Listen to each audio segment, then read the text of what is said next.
The Nigerian Deposit Insurance Corporation (NDIC) has assured depositors of the now defunct Heritage Bank that to settle them within 1 week and not 30 days as stipulated by law, and the process has started.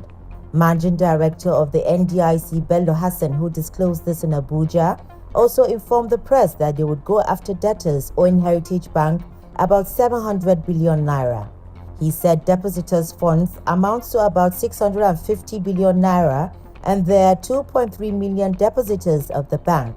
99.9% of them have less than 5 million naira as deposits, and only about 4,000 have the guaranteed 5 million naira and above in the bank. The Central Bank of Nigeria had this Monday revoked the operating license of Heritage Bank and appointed the NDIC as liquidator.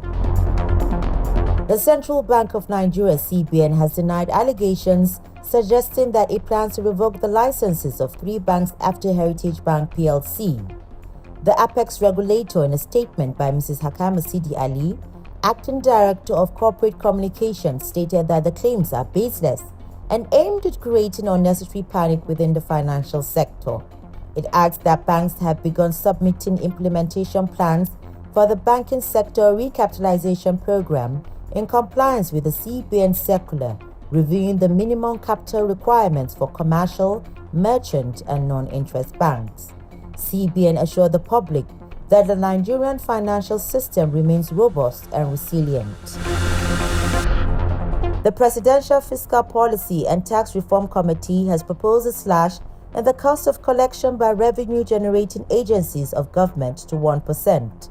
Chairman of the Presidential Fiscal Policy and Tax Reform Committee, Mr. Taiwo Oyedele, who made the disclosure in Abuja, said the reform is aimed at ensuring that the government agencies focus on their primary functions rather than duplicating tax collection efforts.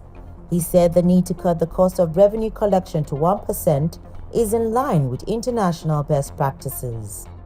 We are proposing a reduction in the tax burden of low-income earners. First, to increase the exemption threshold from 30,000 naira today to much higher than that. We're waiting for them to finish the conversation on minimum wage.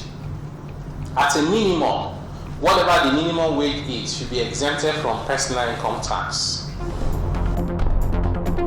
African Export-Import Bank (Afreximbank) and the Africa Petroleum Producers Organization (APPO) have announced the historic signing of the establishment agreement and the charter of the Africa Energy Bank (AEB) at a ceremony held at the Ministry of Petroleum and Mineral Resources of the Arab Republic of Egypt.